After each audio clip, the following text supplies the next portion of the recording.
সাম্প্রতিক সময়ে ফারহান আহমেদ জোবান ও আয়েশা খান অভিনীত একটি নাটকের ভাইরাল ক্লিপ ঘিরে সামাজিক মাধ্যমে শুরু হয়েছে তুমুল ট্রল ও সমালোচনা। নাটকের একটি নির্দিষ্ট দৃশ্যকে কেন্দ্র করে বহু দর্শক ক্ষোভ প্রকাশ করে সেটিকে অশ্লীল বলে আখ্যা দিয়েছেন।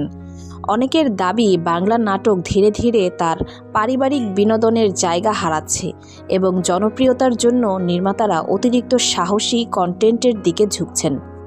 ভাইরাল হওয়া ক্লিপটি নিয়ে ফেসবুক, ইউটিউব ও টিকটকে চলছে ব্যাপক আলোচনা। কেউ বলছেন এটি শুধু নাটকের একটি দৃশ্য, আবার অনেকেই মনে করছেন এমন দৃশ্য পারিবারিকভাবে দেখার মতো কন্টেন্টে থাকা উচিত নয়। বিতর্ক যত বাড়ছে ততই বিষয়টি নিয়ে শোবিজ অঙ্গনেও তৈরি হচ্ছে নতুন আলোচনা। এই সমালোচনার মুখে অবশেষে বিষয়টি নিয়ে মুখ খুলেছেন আয়েশা খান। তিনি দর্শকদের উদ্দেশ্যে হাত জোর করে অনুরোধ জানিয়েছেন, শুধুমাত্র কয়েক সেকেন্ডের একটি ক্লিপ দেখে পুরো নাটক বা শিল্পীদের বিচার না করতে। তার ভাষায়, একটি দৃশ্যকে প্রসঙ্গের বাইরে নিয়ে ভাইরাল করতে পুরো গল্পের অর্থ বদলে যায়। আমরা শিল্পী হিসেবে সবসময় গল্পের প্রয়োজনে কাজ করি, কারো অনুভূতিতে আঘাত দেওয়ার জন্য নয়। তবে আয়েশা খানের এই বক্তব্যের পরও বিতর্ক থামেনি।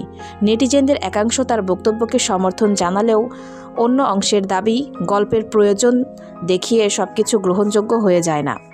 তো ভিউয়ার্স, এই বিষয়ে আপনার কি মতামত কমেন্টে জানাতে ভুলবেন না। সবাই ভালো থাকবেন। ধন্যবাদ।